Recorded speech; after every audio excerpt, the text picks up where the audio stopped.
Bonjour, aujourd'hui dans le cadre de l'année Saint-Joseph, je voudrais réfléchir avec vous sur un des aspects de l'Annonciation à Joseph.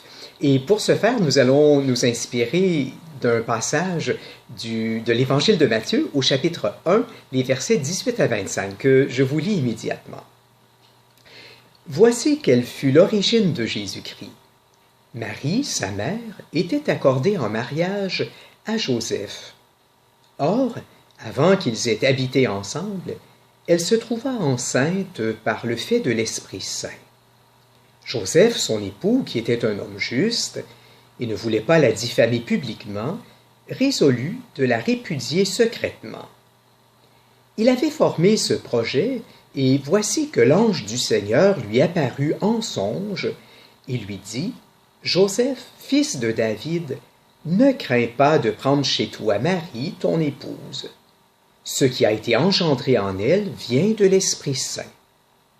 Et elle enfantera un fils auquel tu donneras le nom de Jésus, car c'est lui qui sauvera son peuple de ses péchés. » Tout cela arriva pour que s'accomplisse ce que le Seigneur avait dit par le prophète. Voici que la Vierge concevra et enfantera un fils, auquel on donnera le nom d'Emmanuel, ce qui se traduit Dieu avec nous. À son réveil, Joseph fit ce que l'ange du Seigneur lui avait prescrit.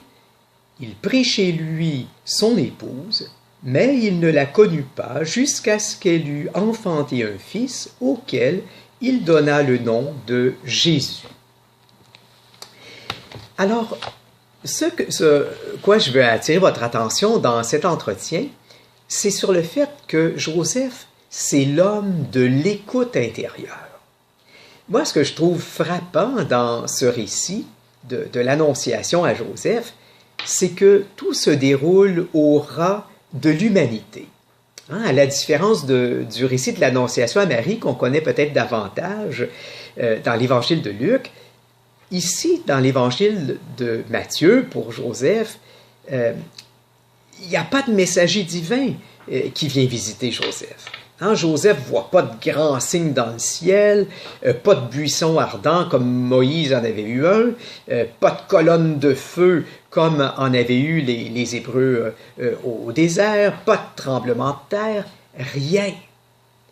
Bon, vous allez peut-être me dire que, il est question d'un ange dans notre texte.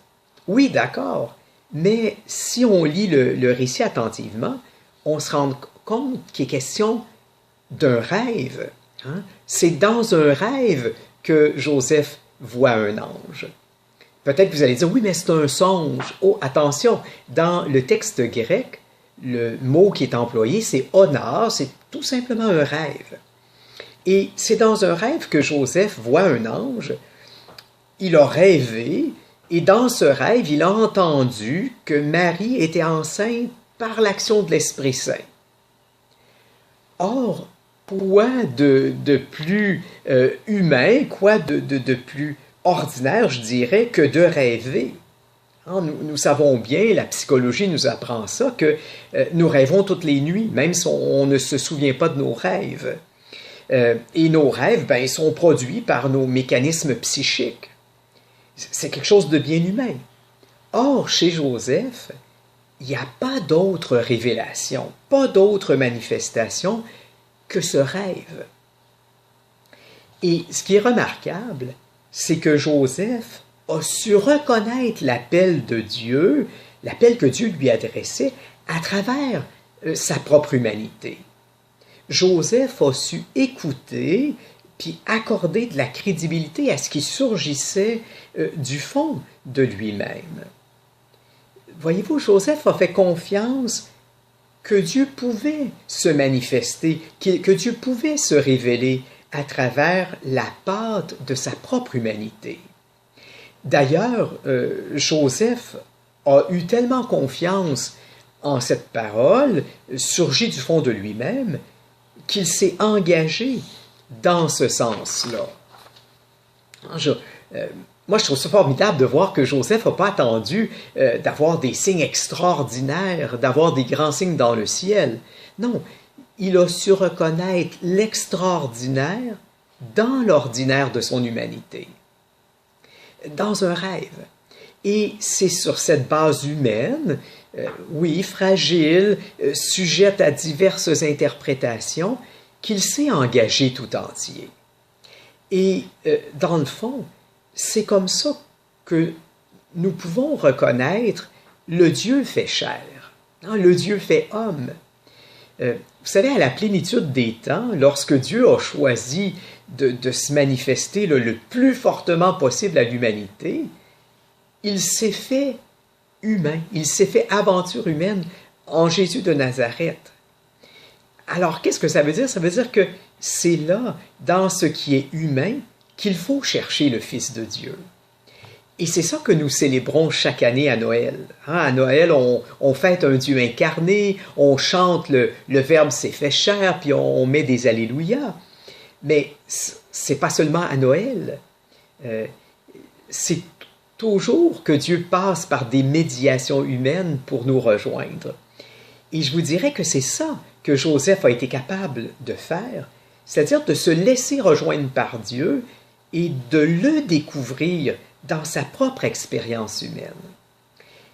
Et son appel particulier, sa vocation unique, ben, c'est du fond de lui-même que ça a surgi.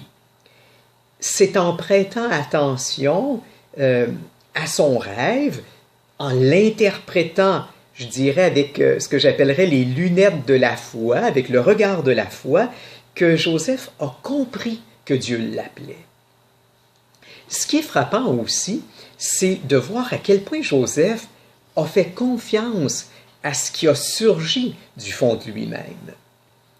Il s'est centré sur cet appel intérieur. Il lui a donné la primauté par rapport à d'autres voies concurrentes qui auraient pu le détourner de ça, qui auraient pu l'influencer. Pensons par exemple, vous savez, dans la société juive du premier siècle, bien, ça ne se faisait pas d'épouser une femme qui est déjà enceinte. Alors, si Joseph avait écouté tout un chacun, on lui aurait probablement conseillé de mettre fin à ses fiançailles. On lui aurait conseillé de signer un billet de répudiation, hein, de renvoyer sa femme. Et ce qui est plus surprenant encore, c'est que Joseph n'a pas appliqué à la lettre ce que demandait la loi sainte de son temps. Dans le livre du Deutéronome, hein, dans l'Ancien Testament, au Deutéronome chapitre 22, les versets 23 à 27, on dit qu'il faut lapider une vierge qui couche avec un autre homme. Puis, vous savez, au temps de Joseph, le Deutéronome, ben, c'était considéré comme la parole de Dieu, hein, c'était les Saintes Écritures. Et ce qui est frappant, c'est que dans ce cas précis, auquel Joseph fait face, eh bien, Joseph est capable de discerner que la parole de Dieu, que l'appel de Dieu auquel il doit obéir, ce n'est pas ce qui est codifié dans la lettre des Saintes Écritures, mais c'est ce qu'il a compris de l'appel de Dieu qui surgissait du fond de lui-même, dans son rêve. Alors, il y a ici quelque chose de très audacieux de la part de Joseph. Hein? On pourrait dire qu'il s'adonne, d'une certaine façon, à une désobéissance à la lettre des Saintes Écritures pour s'adonner à une obéissance plus profonde à la parole vivante de Dieu qui s'est adressée à lui à travers son rêve. Alors, c'est tout ça qui fait de Joseph un homme juste, c'est-à-dire un homme là, qui est capable de s'ajuster à la volonté de Dieu. Et c'est en agissant comme ça qu'il est devenu un collaborateur exemplaire du projet de Dieu, du projet d'incarnation, un projet de salut. Et je vous dirais que c'est comme ça que nous aussi, nous pouvons devenir de bonnes collaboratrices, de bons collaborateurs pour Dieu puis pour le Christ ressuscité. C'est en nous mettant, nous aussi, comme Joseph, à l'écoute de Dieu, qui se manifeste à travers notre pâte humaine, à travers notre expérience humaine. Nous aussi, nous sommes appelés à apprendre à discerner l'appel de Dieu à travers des signes qui sont souvent ambigus, sujets à interprétation. Nous aussi, nous sommes invités à apprendre progressivement à discerner, à être attentifs, je dirais à être fidèles à ce qui sourd du fond de nous-mêmes. Là où l'Esprit Saint habite, là où l'Esprit Saint se manifeste.